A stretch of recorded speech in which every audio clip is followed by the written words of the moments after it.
Hi, everybody. Welcome to the Young Leader Institute's 2020 Youth Conference. This is a virtual meetup and a national conversation about the issues that are affecting young people across our country today. For those of you who are new to us, the Young Leaders Institute is a youth leadership platform that equips young people with leadership skills in the area of interpersonal skills development, conflict resolution, character education, ethical leadership, and civics.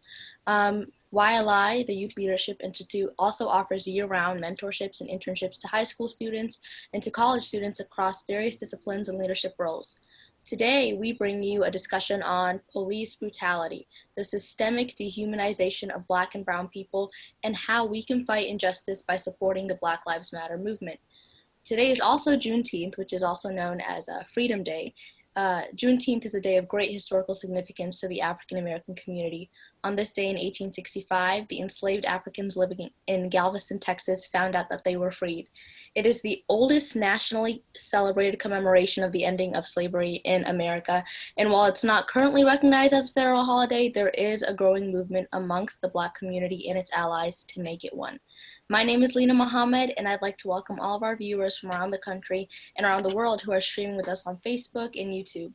I am a 17 years old, recent high school graduate from Eleanor Roosevelt High School in Maryland.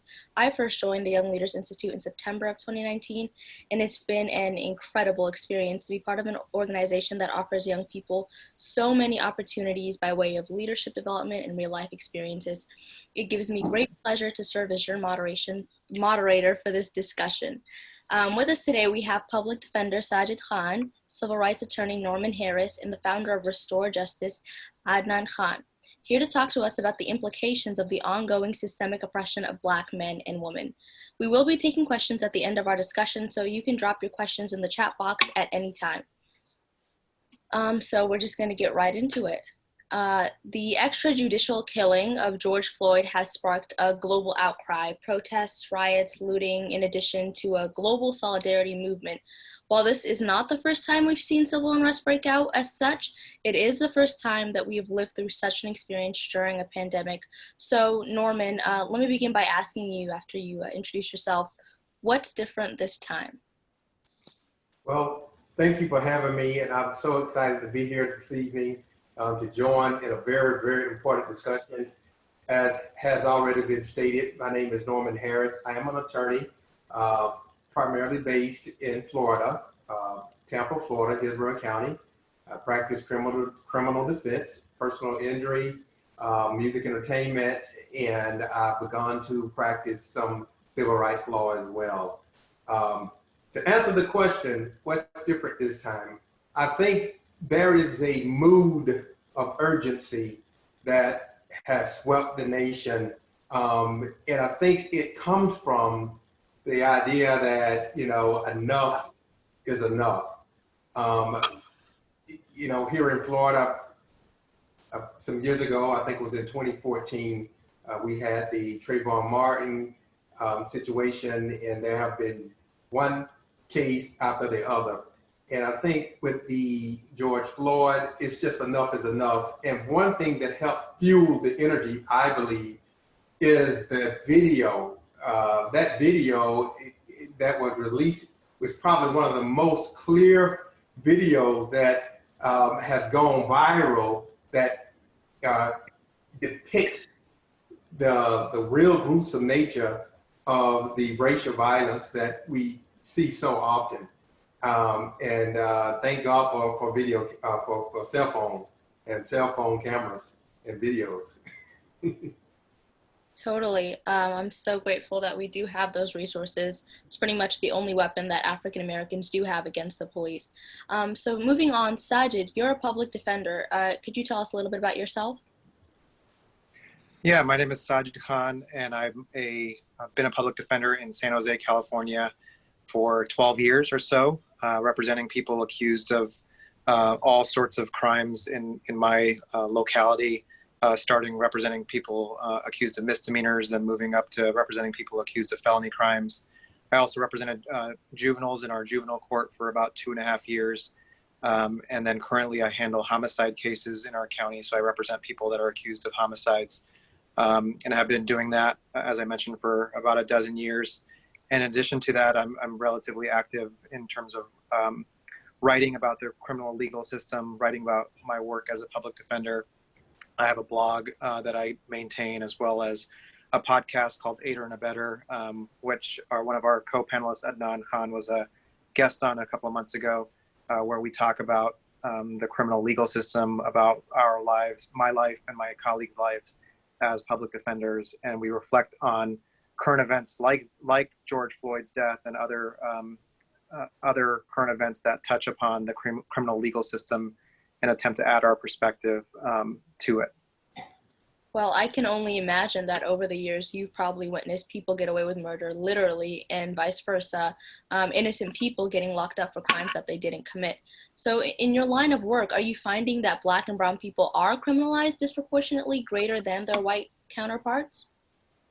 Yeah, I don't have statistics in front of me, but I do think that statistics bear out that Black and brown people are criminalized more often relative to their numbers in our populations, whether that be in Santa Clara County, where I am in California, or across our state, or across the country. It's just a matter of fact in our nation that Black and brown people, but particularly Black people, are disproportionately represented within our jails and our prisons and within the criminal legal system. Anecdotally, I grew up here in San Jose. In San Jose, California. I have been raised here and am familiar with the demographics here. And to be honest, I often see more Black people in handcuffs and shackles in our jails and in our courthouses than I do out and about in our community. That's just anecdotally, but it reflects, again, the disproportionate representation of Black men in particular in our criminal legal system. And then San Jose is primarily we're a pretty majority minority community. We have a lot of people from Latinx backgrounds, people who are children of immigrants from Mexico. And we see that population disproportionately represented in our juvenile halls and in our jails. So it's very clear. You can walk into any courthouse and you'll see that the majority of folks in our jails and the majority of folks in shackles in our courthouses are young men and men of color. Yeah, a very clear and sad fact indeed. Adnan, so you are the co-founder of Restore Justice. Do you want to tell us a little bit about that? Yeah, my name is Adnan Khan. First of all, Lena, thank you for having me and hosting this, and to all the panelists that are on here with me. Thank you, and congratulations on the graduation as well. Thank you. Yeah, so for me, approaching today, being conscious of Juneteenth, being conscious of the struggle that continues, and how I, as a formerly incarcerated son of an immigrant, Muslim, activist, and the executive director of a Restore Justice, show up in support and in solidarity to the Black Lives Matter movement at large. And so for me in particular, I grew up with a traumatized childhood. By the time I was 17, just to bullet point some of my childhood or my life, by the time I was 17, I was homeless. I was a parentless, homeless high school dropout. And the trauma and the pain and the grief that I was experiencing as a child, as a young teen, as a teenager, there weren't resources in the community or any type of support or services that I needed as a teen up until I committed my crime. And what I mean by that, until I committed my crime at the age of 18, that's when police showed up. So the police did not show up when I was traumatized. The police did not show up when I was, when an attempted murder was taken on my life by a stepfather, and many other circumstances and situations that went on in my life.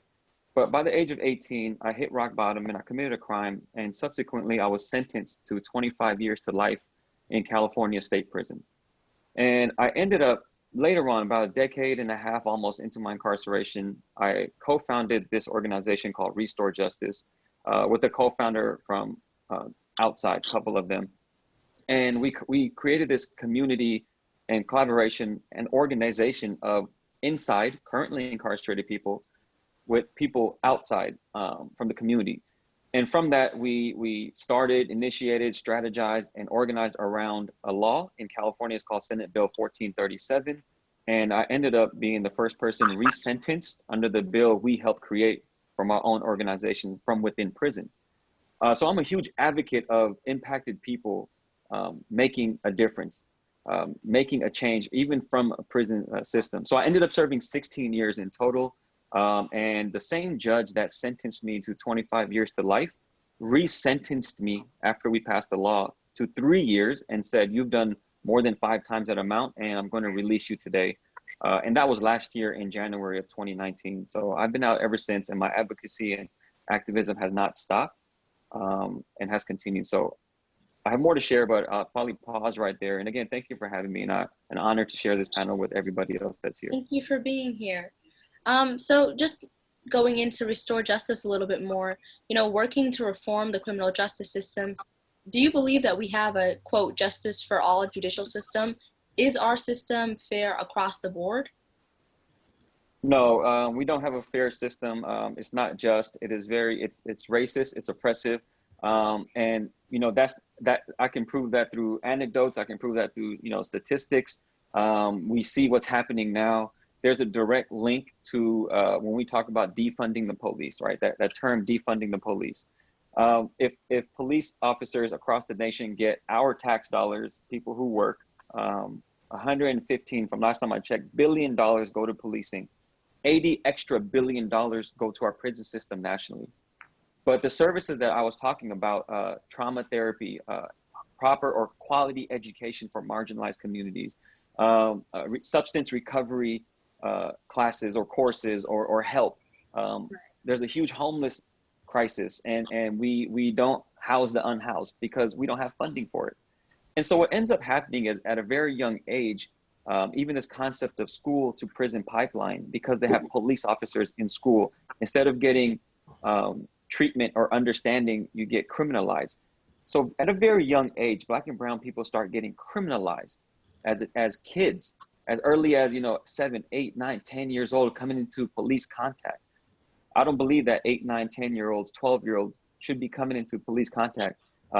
They should be coming into contact of doctors and therapists and community. Absolutely. So when you look at it across the board, like you mentioned, it starts very young. Criminalization starts very young, and then once a person goes through the judicial system or the system of the courts, and Sajid can jump in and share all the atrocities that happen within the laws and how laws are used and how many different types of laws are used against people.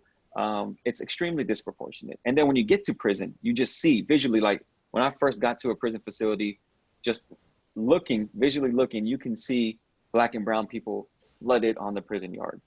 So yeah, it is unfair. The system as a whole is unfair, and that's where it needs to be. We need to look at it from the beginning of how people get criminalized and how people are funneled into prison. Yes. It doesn't serve justice for all.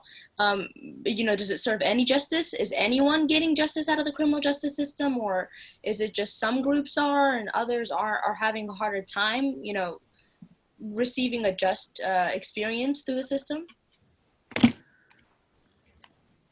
Yeah, that's for me. Follow up on what you just said. Well, I think like it goes back to how we as a society and individually are we defining the term justice. Right? What does justice mean? Does it mean eye for an eye? Does it mean tooth for a tooth? Does it mean numbers? So like, for example, sentencing somebody, the concept of sending someone to prison for 20 years, 30 years, 6 months, like where do we get numbers from? And even the concept of like, okay, we send this person to prison for 10 years. The purpose, is it punishment? Is it justice? Is it, public safety? Right. So if we're returning people, 95% of people that are in our prison jails, we are returning back into our community. And what that means is that 95% of people that are incarcerated eventually are going to be your neighbors. They're going to shop at your grocery stores, be at malls and gas stations, be around us. Right. And so as a society, what is the most proper, just way to treat people who have been traumatized and harmed, and who consequently, because of that trauma and harm, commit harm? So how do we create justice for everyone? And so we have to redefine or reevaluate what we think what justice truly means as what we're told in our textbooks and in our education system now, and through the media. Right. So before I move on, could I just ask everyone to mute yourself, just because it's throwing off the audio sometimes when someone's speaking. So if everyone could just mute themselves. And now that we have that out of the way, so Norman, this question's for you. We hear a lot of talk about systemic racism and the institutional oppression of Black and brown people, but oftentimes people who are not Black cannot fully grasp what exactly that means. You know, the Black community is a target and victim to intentional government economic oppression by way of food insecurity, denied access to adequate health care, education, housing, and business opportunities, the industrialized prison complex, like Adnan touched on, which is privately owned by profiteers, the influx of drugs into Black neighborhoods, the school to prison pipeline, just to name a few. So here at the Youth Leaders Institute, we're a youth organization. So can you talk to us about the school to prison pipeline and how young Black men are targeted at such a young age? Yes, certainly. Let me first say, I think it is apparent that there is systematic racism against Black and brown. When you look at African Americans make up about 13–14% of the population, but somehow we represent about 40% of the prison population. That is quite troubling. And I believe the reasoning for that has to do with how there are systems put in place, racist systems put in place to support a racist structure that put this country, as we now know as America, into motion. I can go back to 1619 when the first African ship landed in North America, and in 1807 when international slave trade was abolished. Then we had many years of domestic chattel slavery, which ended in 1863, purportedly, when Abraham Lincoln did the Proclamation of Emancipation, or the Emancipation Proclamation. We know that we're celebrating today, June 19th, because even in 1963, when President Lincoln did the proclamation of the Emancipation Proclamation, it was not until 2 years later that this good news took effect in Galveston, Texas. So hence we have, and it was on June 19th, 1865. So hence we have Juneteenth. All right, surely now things are going to be better, right? Things are going to be right. Right after that, we go into a period called the Reconstruction era. And during the Reconstruction era, we got the 13th, 14th, and 15th Amendments ratified. 13th Amendment abolishing slavery, involuntary servitude. The 14th Amendment establishing citizenship and due process for Black people. The 15th Amendment forbidding denial to vote based on race.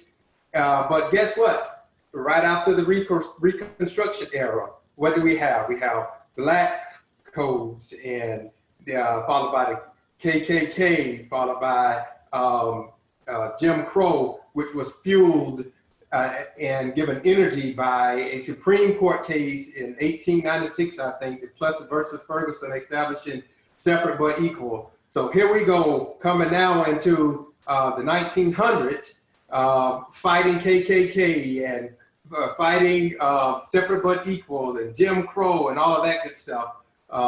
So it was not even until the Civil Rights Movement that we had acts put in place, such as the Voter Rights Act in the 1964-65. Why would we need a Voter Rights Act when way back in the Reconstruction era that we have the 15th Amendment? Well, I'm saying all this to make a point. I'm saying all this to say there have been laws changed, such as what we see in the Reconstruction era, yet there have been strategic, systematic policies and procedures to burden laws that were put in place with the intent to remove racism. That's why when the international slave trade ended, we had domestic chattel slavery. That's why when domestic chattel slavery ended and we went through the Reconstruction era, we had KKK and separate but equal, Jim Crow. And even now, we're still experiencing racism because it's more intellectual discrimination type of racism, where there are policies and procedures implemented to carry out the racist system. And someone has stated that we live in an America with a broken system, but I would beg to differ. I think the system is working perfectly well. It's working just like it was designed to work. That's why it doesn't matter if laws are changed, we still see racism because it's a well-working system. We need to say, destroy the system. If the rioting and looting represents nothing else, I think it should show America what needs to happen to this racist system or these racist systems that support a racist structure that this country continue to operate with. And I think it's easy to look at law enforcement, but the reality is, in my opinion, law enforcement is the face of a broader racial systems that support a racist structure that got this country going the way that it's going. So for young people to understand it, I think, and I say this often, we must advocate, but while we advocate, we must also educate. And I think for young people to really understand, I think it's important or it's imperative to understand the history. And I just gave brief blurbs of history, but when you understand the history of how things work in this country, you would see that there have been moments of progress, but moments of progress contained within the old systems that support the racist structure. So with that understanding, I think it would help us to understand that efforts that we have and efforts, mobilized efforts, must focus the fact that there are systems that need to be overturned. There is a structure that needs to be overturned. And until systems are overturned that support the structure, I think we will find ourselves just going in circles and having moments of progress, yet, not quite where we know we should be. Right, not exactly there to a perfect system. It seems the system has always been broken, and just the oppression has gone from being covert to overt. So bouncing back to you, Adnan, there's been a lot of talk in the media about how bad the looters are, painting a picture that their acts of violence are somehow worse than the cause of the uproar, which are the actual criminals at hand, and those being the police officers who murdered George Floyd. So in the midst of all this chaos, it's hard to decipher what's happening with so many different players at hand. People don't realize that the instigators and the provocateurs are not the same people that are organized protesters who are expressing themselves peacefully. Regardless, do you believe that this violence is warranted? I will say this, that to put a shift and a focus on looting and burning. I do want to say that there's importance. I spent 16 years in prison, so I wouldn't want anyone else to get in trouble and experience what I did, because once you're in the system, that current system, like Norman was talking about, that is working according to how the people who set it up wanted to work, I wouldn't want anybody to further go into prison. But I think the violence and the looting and the burning that I've seen metaphorically has come from the police brutality. And you have peaceful protesters marching who are being attacked, and this has been uniform across the nation. Meaning, it's not just, okay, this only happened in Minneapolis. You only saw police brutality. I mean, people are marching against police brutality and a larger system of racism and oppression.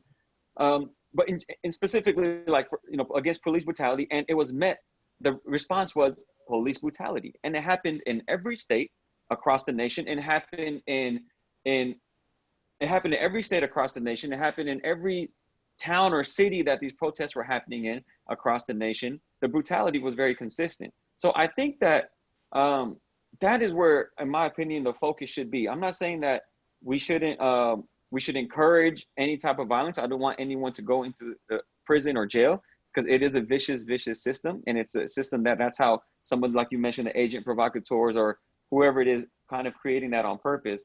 But there's one thing that I was watching. This young woman gets up and she speaks, and she says, it was a video on Twitter, and she says, we are asking for a change, yet you continue to abuse us and harm us and shift the focus purposefully on the looting and burning. Well, America are the looters. She said, America, you have looted Black lives, indigenous lives, right? You have taught us violence. So don't try to throw that back in our face when you have taught us this, right? We're seeing it all over. You're teaching us how to kill. You're teaching us how to do all of this. So hold yourself accountable before you hold us accountable, right? Or, at the least hold each other accountable. And that's exactly what I think we're all trying to do. Yet the focus on burning and looting continues to be overshadowed by trying to create a change. And I think that is a method, and that is a very strategic plan.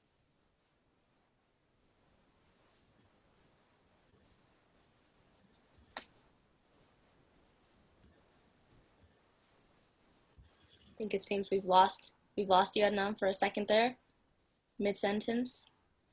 Can you hear me? Yeah, there you go. I think you're back. Oh, I'm good? No, you're visual. Okay, you're good. You're back. All right. All right. So another attempt to invalidate a lot of these very valid movements is to label the police killings of Blacks as isolated incidents executed by, quote, a few bad apples. So this question is for you, Sajid. Do you believe that there is any truth behind these arguments? Are these few bad apples really at fault, or does there exist a culture of corruption across the police force? Yeah, I think it is a culture of violence that police officers perpetuate on a daily basis across our country and in our communities. The deaths of someone like George Floyd are just the most extreme manifestations of that culture. Every day we have police officers that are uniformed and they're armed and they are in marked police vehicles, and they are generally sent out to particular neighborhoods in our communities that are predominantly neighborhoods of people of color or marginalized communities or impoverished people. And those police officers are pulling people over for random and innocuous vehicle code violations and using those car stops as ways to investigate and interrogate people in our communities. And sometimes those car stops lead to people getting pulled out of their cars and their cars searched and their bodies searched and their bodies being photographed. Those are all violent acts that are happening every day in our communities, in addition to people getting stopped while riding bikes or walking in our communities who are doing nothing wrong but are getting stopped for alleged penal code violations, and then getting searched and cuffed and frisked and grabbed and thrown around and arrested and taken to jails on misdemeanor crimes and low-level crimes. So that culture is operating every day in our communities. And so it's inevitable that when you have that type of pervasive police culture, where we as communities have permitted our police officers to essentially have carte blanche to roam our communities with firearms and with weapons, and to utilize their very heavy-handed power to treat people like animals. No, it's not an these aren't isolated incidents. These aren't just a few bad apples. This is a cultural, systemic problem that we ultimately as citizens are responsible for, and we have the ability to make change to. yes, I don't want to generalize all police officers. I know some police officers as friends and people that I know from the courthouse and the community that I work with. Yeah, there's some well-intended, nice people that do protect and serve, but by and large, we do have a culture that perpetuates police violence and the dehumanization of Black and brown men in particular in our communities. And it manifests in the most extreme ways when we see Eric Gardner being killed, or George Floyd being killed, or Stephon Clark here in Sacramento and others. So it's not a isolated problem. It is a cultural, systemic problem that needs to have a complete overhaul, and requires a structural change to a structural problem. And I'm glad you mentioned those petty crimes and, car stops, because a lot of this corruption is implemented through those petty stops and, penal code violations. And that's because of something called the quota system, which is, particularly ridiculous in New York. Could you tell us a little bit about it, what you know about the quota system? I know about it anecdotally. I mean, it's pretty common sense. I mean, police officers get paid. They have massive unions. They have massive police departments. As now with this defund police movement has shined a light on, they have massive budgets that are huge parts of city and county and state budgets. Some cities where police departments have 30–40% of the general budget of a particular city is being allocated to police departments. And so there is a financial incentive for police officers to create justifications for their continued existence of their jobs. And so how they do that is they essentially go out and prowl and look for ways to pull over people, to investigate people, to initiate car stops, initiate personal stops of people walking on streets. So it's not responsive policing. It's not like they're getting called to a particular crime scene for a violent crime. These are police officers who are essentially prowling to find law violations that otherwise don't really impact public safety, or that might be better addressed by other mechanisms of our government and our community. But we have police officers doing that, and every time they initiate one of those stops or effectuate an arrest, it further perpetuates or further justifies their existence and their jobs. And so there is a financial incentive for police officers to keep pulling people over and arresting people and taking them to jail. And in fact, I personally wasn't aware of this, but I saw one of my colleagues write that when a police officer arrests somebody at the end of their shift, and then they have to book them and they have to go through the process of booking them, they then start collecting overtime because they're at the end of their shift and now they're running into overtime. And so there's an incentive for them to arrest somebody towards the end of their shift, because they then start accruing overtime that they otherwise would not get if they didn't arrest somebody. So it's a pretty perverse set of constructs that we have that is not rooted in justice. It's not rooted in public safety. It's rooted in financial incentives for police officers to maintain their jobs and to continue to bloat their departments so that more police officers can justify their existences. Right. It's very clear that the police system in itself is one that is extremely corrupt, and something that you guys have mentioned a lot throughout the call so far is this call to defund the police. But before we get into that, let's talk a little bit about the police. How do you become a police officer? What kind of power does the police have legally? So this question will go to you, Adnan. In a lot of countries, police trainees have to attend a police academy, attend law school, train for years before they're actually allowed to carry a gun. But in the US, cosmetologists undergo more training than police officers. So what do you think? Is the police force bar to entry too low? Is it too easy to become a police officer? I think that is I don't think I can answer that directly, because we have to take a step back to, I think, answer that question, because there's a lot more questions behind that question, such as, is it just the training, right? A big discussion that I've heard recently, just yesterday actually, was about guns, right? Is it guns? And then on top of that, is it training? What kind of policing do you offer someone? If you look at college, for example, the White House is full of people, for the most part, that went to college. You have a lot of people in our legislature who went to college, Yale, Harvard, these top colleges. However, racism still exists. This idea of, and systemically, like, it still exists. So that's the big debate about abolishing police, reforming police.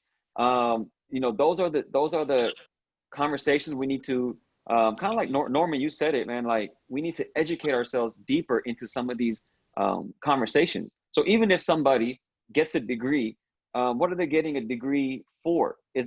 Are they going into training? Is there, for example, officers get trained in, I believe, 120 hours in firearms and self-defense training, and 8 hours in communication or de-escalation. But even if we flip that, even if we had 8 hours firearm training and 120 de-escalation, you still have 8 hours target practice to shoot people, right? You're still practicing for 8 hours to shoot someone. And with the heavy-handed power that Sajid was talking about, those 8 hours can, might as well be the rest of the training, because if there is someone that has impunity, that feels like they cannot be charged, that they have full power without any accountability, and they have racist ideologies, it's very easy for someone to continue what happened to George Floyd, what happened to Rayshard Brooks, what happened to a lot of Black and brown people across this nation for centuries. And so if we, I think that giving a college degree or upping that requirement for an officer is a Band-Aid, and it's not surgery, in my opinion. Can I add to that? Yeah, totally. Go ahead.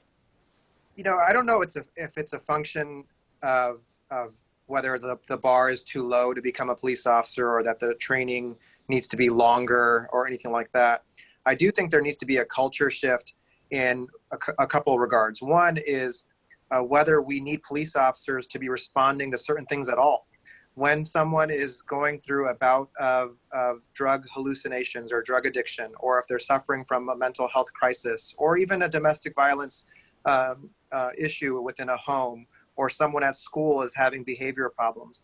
Right now, we send police officers to respond to all of those things, even though they are not specialized to respond to those types of incidents. We should be instead sending social workers, therapists, teachers, counselors. Maybe for vehicle code violations, we send mechanics to go and fix up a broken tail light or a broken headlight. Like, why we need police officers to respond to those things is just unfathomable, and it's unjustified, and it's also not necessary. It actually makes it's not something that police officers should be doing. It's not something that we should be asking of them to do. And then the other layer of that is another question we have to ask ourselves is, who are we hiring as police officers? Like, what kind of personality traits are we looking for in police officers? Are we looking for people that are community service oriented, that are there to serve and protect, and have backgrounds in social work and in therapy and in counseling, in crisis intervention and mediation?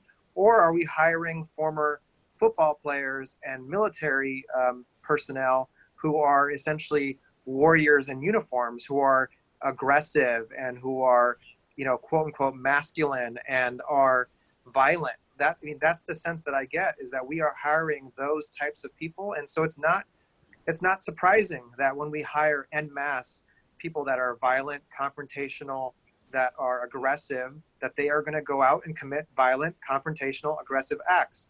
Whereas if we were to hire police officers who, again, have training in crisis intervention, who have social work backgrounds, who are trained on empathy and compassion and de-escalation, then I think we might see a culture shift in how our communities are policed. And then lastly, I actually heard this on a podcast with Doc Rivers, the basketball coach, the other day. He was saying that his father was a police officer in the Chicago suburbs area when he was growing up. And he said that in his community, the police officers were from the community, meaning they lived where they policed. So people knew the police officers. People knew Doc Rivers' dad. So when they saw him coming, they said hello to him, and they chatted with him, and there was a community orientation to policing, as opposed to bringing in people that don't live within the communities, that don't look like the community members, that are there to antagonize and to brutalize. Then it sows seeds for confrontation, for violence, and for distrust that ultimately makes our communities less safe. So these police officers that we are hiring to make us safer as we are seeing, they ultimately make us less safe en masse. So there's a lot of systemic questions that we need to ask about whether we should be hiring police officers at all, who we hire, where we should be hiring from. Those are some of the critical questions I think we should be asking. All right, thank you for jumping in there, Sajid. So just a reminder to our audience, you guys can drop your questions in the chat box, and at the end we have a lovely panel of experts who would be willing to answer your questions. Like Sajid said, there's a lot of questions that we should be asking ourselves. So now let's get into it, defunding the police. So Norman, you know, this call that has echoed loudly among protesters to defund the police. What exactly would defunding the police look like? And do you think it's an appropriate measure to reduce police brutality without compromising our safety? You know, what would a world without police or with limited police look like? That's a great question. And to be honest with you, I'm not sure if there is a unanimous opinion about defund police. I believe that there are some very, very extreme views who would say defund police should mean no police, period. Take the police out of the community. But I think the probably the majority of persons, organizations that advocate for defunding of police would suggest it means to reduce funding and for police agencies to allocate fund to other services like social services that would address mental health issues and addiction issues, for two examples. And it kind of goes back to some things that have already been discussed by the other two gentlemen who I have thoroughly enjoyed, as a matter of fact. I could just sit here and listen to them and feel, you know, very satisfied. But yeah, because the question becomes, should police officers respond to every problem in the community? I think there's an idea that police officers or law enforcement agencies are problem solvers. So when there's a problem, call the police. I think that police should not be responding to situations where there's a homeless person maybe doing something because of homelessness, or responding to a situation because someone who's mentally challenged may be doing something as a result of being mentally challenged. I think there are situations where there are social services should be involved and not just police. So when we talk about defunding police, at least in my mind, as far as what I would support, is just looking at that funding closely and looking at how some responsibilities that have been given to police in the community should be shaven down, and the funding should be reallocated to social services. But here's the problem, and I'll say this, and then I'll let I'll be quiet. But I think here's the problem. When we look at police brutality, it's mainly against Black and brown. And we know in this country, when there are problems that are focused Black and brown, America does not respond the way it should. America does not respond until white America is in trouble. Example, it was not until Adam Lanza with the Sandy Hook Elementary School shooting, who was a white gentleman. It was not until Dylan Roof, who was a white gentleman in Charleston, went to the Emmanuel AME. It was not until this kid named Nicholas Cruz in Parkland, Florida, opened fire to elementary schools, that we even started hearing about mental health issues as associated to crime. Exactly. I can give you another example. It was not until James Reed, who was a white minister from Boston back in the 60s, joined Martin Luther King in the civil rights movement, left Boston and went to Selma, Alabama, and joined the movement to march from Selma to Montgomery, demanding a voting right. It was not until James Reed, a white minister, was beaten and killed with Martin Luther King that Lyndon B. Johnson and the other powers that be signed the Voting Rights Act. The same thing with drugs. When did, we start hearing a lot about mental health and the need for treatment for drugs when opiate hits. Opioids. And opioids, that's right. And we all know who use opioids the most. White people. I mean, if we're gonna have these discussions, we just might as well be honest about it. So if white boys start getting killed in the street by police, then it'll be an easier discussion for white America to have. But it's not. So we have Black Lives Matter and we have Youth Leaders Institute. We're gonna do it. Can I jump in? Can I add to that? Yeah, go ahead.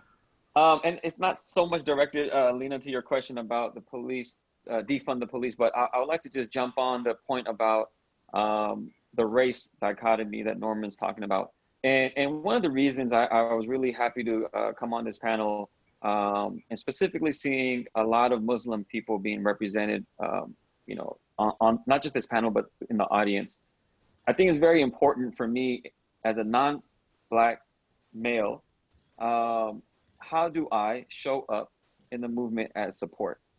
And so as a Muslim, I started off as a Muslim, as formerly incarcerated, as South Asian, it is a race and ethnic, as my ethnicity, how do I show up? And I think it's more so, I have to show up within my own circles, within my own demographics. And the fact that I know that I spent 16 years in prison, I understand, I'm learning as I go along, but I'm understanding and learning the depths of the systemic oppression and racism. I've experienced some. I mean, I went into prison immediately post 9/11 as a Muslim, South Asian young kid. So xenophobia, a lot of Muslims felt that. But for some reason, I'm also seeing within my own community, there is a distinction. I personally get stigmatized because of my incarceration within my own Muslim or South Asian community. So for me, I want to really hold my own demographic accountable right now. Before I even start, honestly, yes, holding the police accountable in a larger picture. That's the larger movement, I guess you could say. But at the same time, the movement is educating within your roof, within your household, within your mosque. And I've been discriminated against by my own kind. I've seen racism against Black people from within my own demographic. I've seen a lot of people not understanding at all what the Black Lives Matter movement is. And maybe sheer out of just not knowing, right? It doesn't mean that they inherently or just are racist, but just the fact that someone in my family or someone extension of my community, particularly Muslim or South Asian community, not accidentally, but they said, no, all lives matter. They didn't say it because they were racist. They said it because they just didn't investigate further on why all lives don't matter until Black lives do. And so those discussions are very, very important. I just want to throw out there for us to have with our own family, with our own community, with our own demographic. That way we can build solidarity. And again, that's the reason I really was happy and proud to come on this panel and talk about Black Lives Matter, because I wanted to call out our own community first, so we can be in solidarity as Muslims in solidarity of Black Lives Matter, as South Asians in solidarity as Black Lives Matter. So yeah, I just want to put that out there. And thank you, Norma, for highlighting that. So we did get a little off topic, but what we were talking about is actually a very important conversation. I'll mention it at the end, but we're going to be having a conversation about implicit bias in our sequel to this webinar. But just to get back on track, Sajid, so Forbes magazine reports that the United States collectively spends $100 billion a year on policing. And I think, Adnan, you mentioned it, $80 billion on incarceration. And last week, there was some public outrage in Los Angeles after a school police force acquired grenades and armored vehicles. Does the police really need this kind of money? And why would school police officers need this kind of weaponry? No, I mean, we've created a culture and a construct and a framework in our country and in our communities where we believe that a strong, well-resourced police force keeps us safe and keeps the yeah, keeps the machine running. But we obviously are seeing quite the contrary, as I alluded to earlier. These bloated police departments that are armed like their military departments keep us less safe and antagonize communities and perpetuate violence on our communities in macro and micro ways. What I wanted to note, as you asked about the defund police movement, and Adnan talked about this earlier, as someone who works in the courts and in representing people that are accused of crimes, there are no bad people. There are no evil people. There are no inherently criminal people. People that commit even serious crimes, they each were children once. They were each babies at one point in their lives, and there was a path that unfolded from their innocence of being an innocent child to committing or being accused of, and then potentially committing a serious crime that might land them in prison. The questions that we should be asking ourselves is what went wrong? Where could we as a community have intervened earlier or done things differently to help avoid that crime from happening in the first place? And that the answers lie in reallocating of resources, reallocating resources to local communities, reallocating resources to schools so that schools can respond appropriately to trauma, allocating resources to neighborhoods so that they are not so densely populated and so impoverished, addressing root causes of crime, which we now can see it, and Adnan can speak to this, are trauma, poverty, broken homes, separated families, often many of which are rooted in the mass incarceration system, because children of mass incarceration are more likely to suffer those struggles, and therefore more likely to be ending up in the system. So when we talk about defunding the police, it's really about reframing our whole construct and how what it takes for us to be safe as a community. Right now, we're just putting band-aids on the back end. And in fact, we're probably causing more bleeding on the back end after crime is committed. But now it's about moving resources to the front end so that crime is not committed in the first place, and therefore not necessitating police officers and jails and prisons. But again, we're up against massive financial institutions. So when we call for the defund police movement, there is significant resistance to that, because there is such significant financial investments in police departments, in prisons, in jails. There are people making money on the backs of black lives in particular, and brown lives, but it doesn't mean it has to be that way. And that's why people are taking to the streets and mobilizing as they are, because it doesn't have to be that way, and we can make things different. But it really does require, as Adnan just alluded to, a real community, grassroots mobilization from all walks of life. It can't just be black people. It can't just be children of Mexican immigrants. It has to be all of us that are on board and pulling in that direction. Otherwise, it's not going to be sustainable, meaningful change. You don't have to be black to be an ally to the community. So before I move on to the Q&A, because we do have some questions in the comment, I'm just gonna ask this one question to you guys, because we are the Young Leaders Institute, and I guess you guys can just bounce back and forth, but what can we as youth do to become better allies to the Black Lives Matter movement? If each of you could just name 3 tangible things that young people can do to help fight racism, the systemic oppression of Black people in America right now, that'd be perfect. I don't know who wants to start off. Does anyone have 3 things that they could kind of throw out there for us to do? Maybe I'll just quickly just say, one is simple, but it's not, one is a vote, right? And young people, obviously a voting age I'm talking about, but voting age or not, I think that voting also comes with education.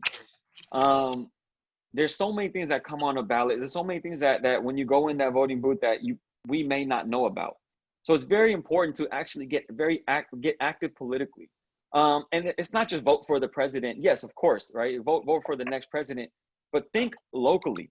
Do you know, as a young person, do you know who your local council members are, who your local police chief is, who your mayor is, who your state senator, representative, or state assembly member, or Congress representative, do you know who they are?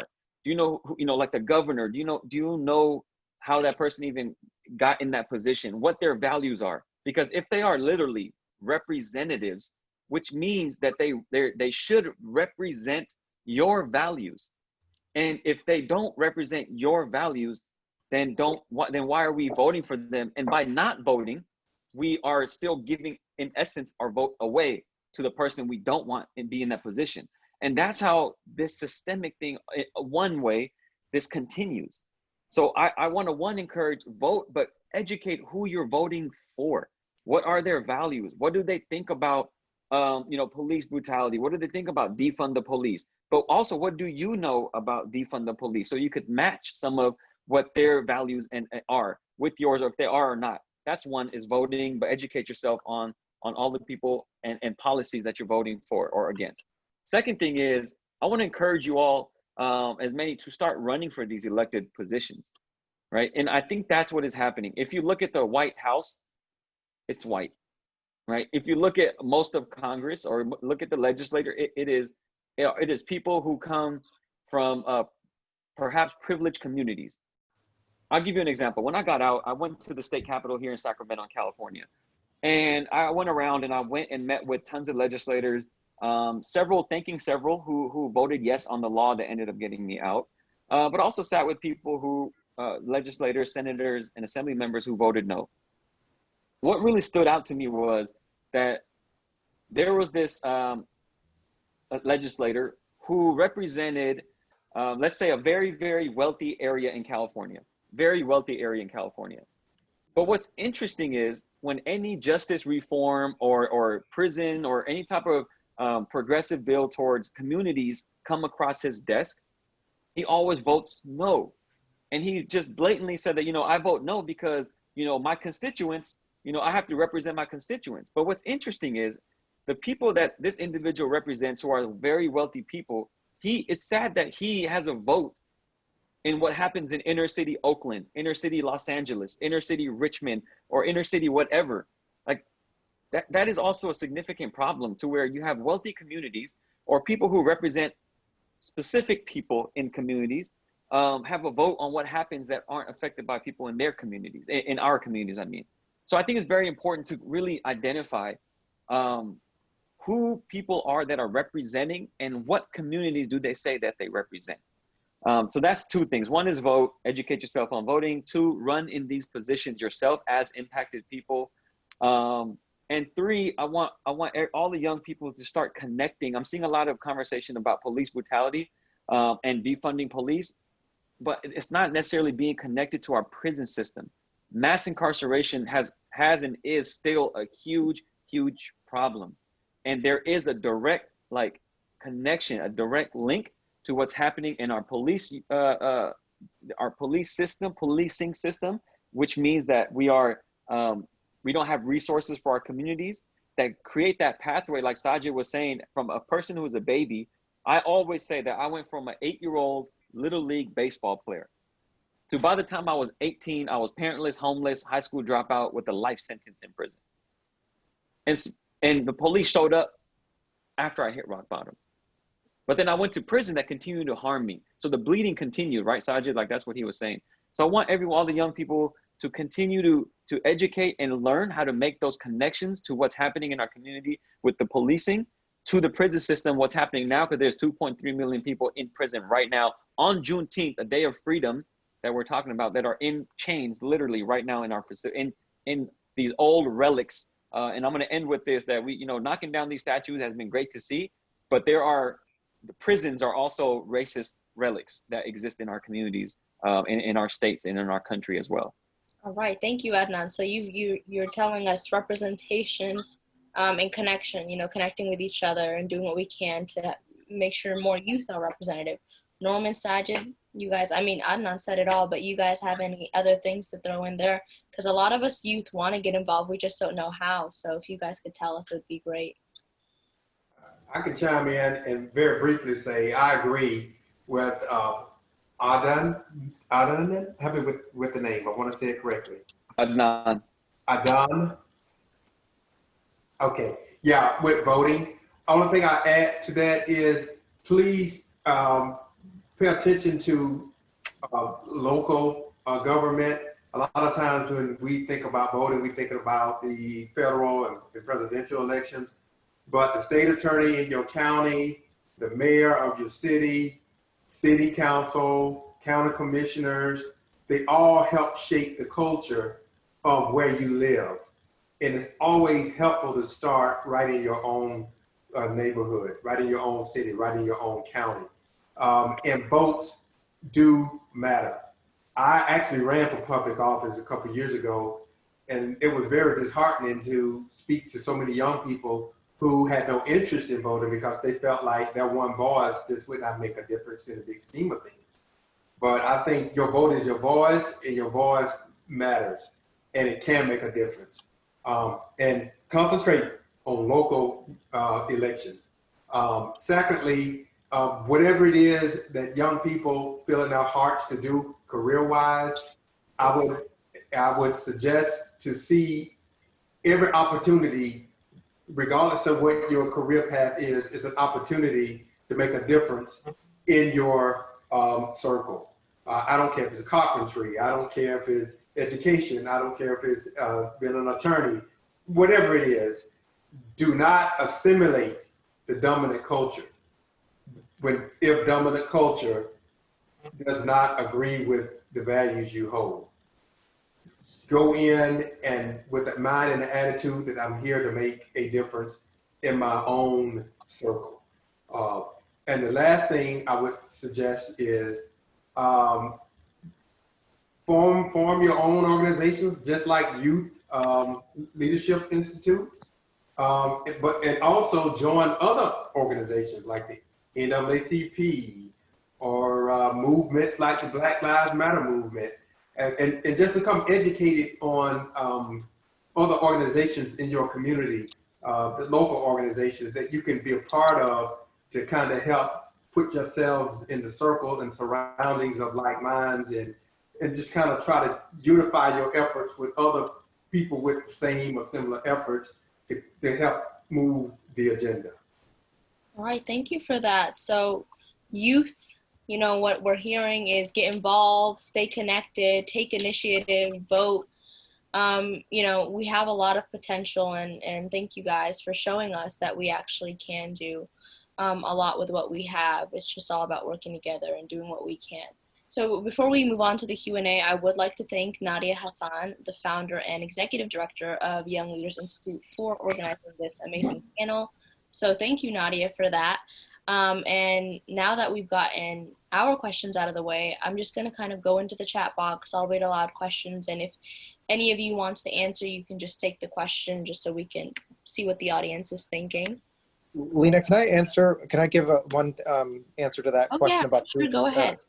Yeah, while you kind of get queued up, one thing that I already agree with what Adnan and Norman talked about, education is critical. I think Norman started our conversation with educating all of us about the history of this country and the history of systemic racism here. And so we can't afford to be naive anymore or ignorant about the systems in place, because only by educating ourselves of the systems in place can we meaningfully and sustainably change them.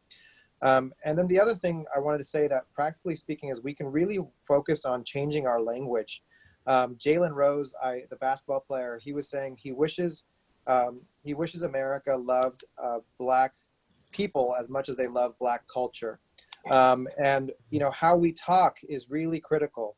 When we talk about people in the criminal legal system, do we call them felons, and do we call them convicts? Do we call them offenders and sex offenders and murderers and rapists and robbers, or do we call them bad people? Do we frame them in these certain ways? It's really critical that we not engage in that type of dehumanizing language that ultimately falls on the backs of Black people in our country. Those terms ultimately become associated with Black people, and that's how we come to see them in our communities. We don't realize that that's happening, but that's what's happening. And that's why the Black Lives Matter movement is so critical, because it's restoring the humanity of Black people who are deprived of their humanity through the criminal injustice or through the criminal legal system that calls them by their worst moments. And so I just think it's really critical that we really reevaluate and be mindful of the language with which we speak every day. And that is kind of the starting point to any sort of systemic change. Thank you, Sajid, for reminding us that our words do matter, so we really should be careful what we say, what we put out there. We have just under 10 minutes left to kind of interact with our audience's thoughts. So Alice Green says, "Hi all, I'm really enjoying listening and learning from the discussion this evening. I'm joining you from the UK this evening, and I wanted to ask, what can I do as a white British ally to help the cause? I've joined local marches and rallies, and I'm trying to be as vocal as I can with the platform I have, as we have systemic racism here and police bias and brutality in a different way. I also come across a lot of resistance here from people claiming this is happening in America. Why should we do something here? What would you say to this inaccurate opinion? I feel like a broken record. Thanks all." Does anyone have any thoughts about what Alice said? Police brutality in Britain, or whether or not you should be standing up with protesters in America, even though you're not in America? And I would chime in and say, of course, this is a human problem. It's not just an American problem, and even in America, it's not just a Black problem. It's a human problem. So I would say everybody's invited: white, Black, Americans, non-American. Everybody is invited to share and become a part of engineering what justice really should look like for all of humanity, regardless of your religious background and your ethnicity, your nationality. We should all, and I think what you're doing now, or what she's doing now, being a audience to this type of discussion, is important, because we always say education becomes before the fight. I mean, we can't fight until we become educated on what we're fighting about. And so I think you're doing just what you should do. All right, keep doing what you do, Alice Green. Lauren Erickson Mamain says, "We as a nation started militarizing the police in the wave of the perception of, quote, super predators during the Clinton administration that built upon the foundation started in both the Bush and Reagan administrations. Being, quote, tough on crime became a way to win elections, and the perpetuated faces of crime and, quote, super predators have always been men of color." Interesting thought. Anyone have anything to say? Mention it, but Jessica Farouk also said, "I have gotten highly invested on the Black Lives Matter discussion and tried my best to educate myself, since what we need the most right now are individuals who are prepared to fight and stand up against racism, but similar to what Jay Ali said, a majority of my colleagues refuse to listen and can't differentiate the protesters from the rioters, which leaves me distraught. I want to help as much as possible instead of saying blindsided, so I use my art to express my views and opinions. How else can we help as an ally?" I wanted to jump back in on the previous comment about the super predators and the militarization of police. I mean, Adnan talked about it. There is a direct line. There is a direct connection between our policing of our communities and our system of mass incarceration. They are like hand in hand. They are like connected. They are part of the same body. So we can't address one without addressing the other. And so when we are calling for systemic change in policing, we in turn have to be calling for systemic change in our criminal legal system and the way we adjudicate criminal justice. And so the way we do that, from my vantage point, is holding district attorneys accountable for their role in perpetuating police violence in our communities, because essentially police are agents of DA's offices, and DA's offices utilize police officers to investigate their cases, to form the backbone of their prosecutions, which then lead to people getting incarcerated in our jails and our prisons. And it just continues. It's a cycle that continues and continues. And again, it is premised on the dehumanization of communities of color in our country, and specifically Black people. When we see Black and brown people as less than human, it becomes easier to violate them. It's easier to lock them up and cage them and forget about them. And so it's easier to look away. Yeah, it's when you don't see them, it's like with all due respect, we forget that animals are at the zoo. We don't really care that animals are at a zoo, because we don't afford them the same the same rights that we afford ourselves. And in a similar way, we don't afford Black people the same humanity. So it's easy for us to forget that they're in the very same prisons that Adnan was in for 16 years. So ultimately my response to that is that it's a call to action to hold all seats of power to account, and not just think that this is a police problem. It is a systemic problem that dates back hundreds of years, as Norman alluded to, and is very much intertwined and rooted in our system of mass incarceration. So in Jessica Farouk's question, the one I just read, where she asked how she could help as an ally, she referenced Jay Ali's question, and I've just realized I skipped 2 questions, so I'm sorry to Nadira and Jay Ali. Nadira says, Saddam, as much as we need to be concerned about systemic racism in the police departments, I think we need to talk just as much about the whole so-called criminal justice system. There are the courts, the prosecutors, the bails, bond systems, etc., etc. It is all based on one huge conglomerate of injustice based on racist practices. And Jay Ali said, it's really disheartening when I see my white and brown friends not understanding the Black Lives Matter movement and are actually speaking out against it, saying that it's a violent movement and that the Black community is being racist to the white community. Despite me trying to explain it to them, they still disagree and want to fight. I've even lost some friends over it. I happily say bye to them. But does anyone have any suggestions or advice on how we can approach situations like that and explain it in a way for those who don't get it to finally get it? So this seems to be like a reoccurring thing people are dealing with. I think that I've ran into similar situations like this, and I think that as these discussions happen intimately within households or within groups of friends, a lot of the discussion is so external, meaning absolutely we're going to talk about the movement, we're going to talk about the protest. People are going to shift their focus and justify or discredit the peaceful protest by looters. But I think what's not happening, and what I'm reading in these questions, is this introspection, right? So the individuals that feel like what's happening with the protest, and I disagree, it's very external. I think I want to have all of us focus inside individually, internally, right? What do I think? How am I defining, like I mentioned, justice? What do I understand, and can I articulate what racism means, right? Internally, what do I think about inequality? I think that is where the essence of all of this is, because a lot of conversations are so external that I don't believe in this because of such and such is happening. The looting is happening, therefore I don't believe in the protest, and because the peaceful protests are violent because of the fires in the precincts and the targets that are being burnt, right? But I think it's a very, very individual question, and we have to do introspection. And introspection doesn't just require time and thought, it requires education, like we've all been saying here.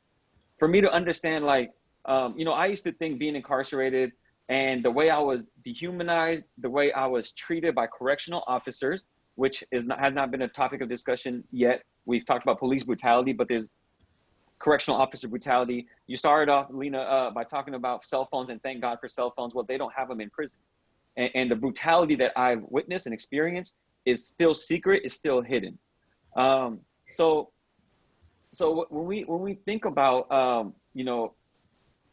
I used to think about that brutality, I deserved it. I committed a crime, I harmed somebody, I deserve the rest of this treatment. But when I started like educating myself more and realizing what's safer for me and what's safer for society is not me being brutalized, because that made me much more angry and frustrated. So I had to do, and not just introspection, but further education to give myself more room to grow internally. And then I can have these larger discussions about protests and looters and all of that stuff. So for Jay Ali and Jessica and anyone else who might be struggling, kind of being with friends who disagree with the movement, introspection is a really good way. You should encourage them to be introspective and look into themselves. We are about to run out of time, but I want to make sure no one's thought is left unheard. So I'm just going to read out the remaining questions. And if any of you have anything to say about them, you can just respond. So these are some questions from Facebook. Bengal and Kalani says, let me ask you this. Do you honestly believe that this movement to defund the police will eventually and inevitably lead to dismantling prisons? So that's a thought. Another person asks, Black women are often overshadowed in the Black Lives Matter movement despite their suffering rates as Black men. Women are physically more vulnerable than men, yet they are handled yet they are manhandled in much the same way. It's hard to watch this when these incidents are caught on camera. Why are Black women who are victims of the system not spotlighted as much as Black men? So that's another thought. There's two more thoughts, but I don't want to overwhelm you guys, so I'm just gonna read these slowly. You know, I Again, was gonna, can I just close out with my last comment on go that? ahead. Go ahead. I don't want to speak at all, and I apologize if I'm overstepping. I don't want to speak at all for Black women. I think what I would like to advocate for is something I advocate for myself, is when panels and discussions and things like this that we're doing right now happen.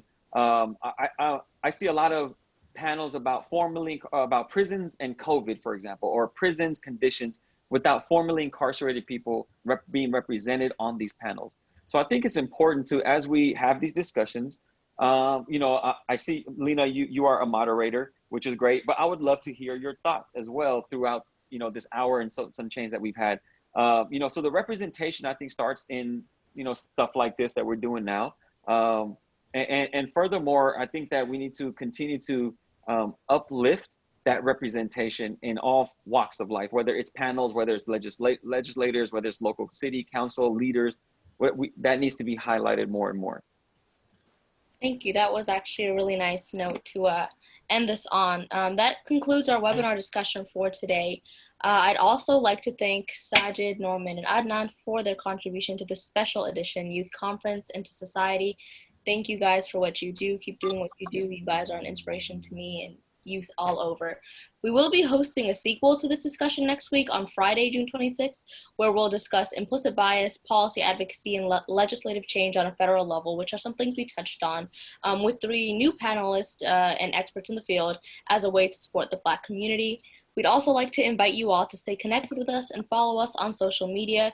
You can find more information about our programming on our website at www.youngleadersinstitute.org. I'm Lena Mohammed. Thank you for joining us this afternoon. We hope to see you next time, and happy Juneteenth, everybody. Thank you.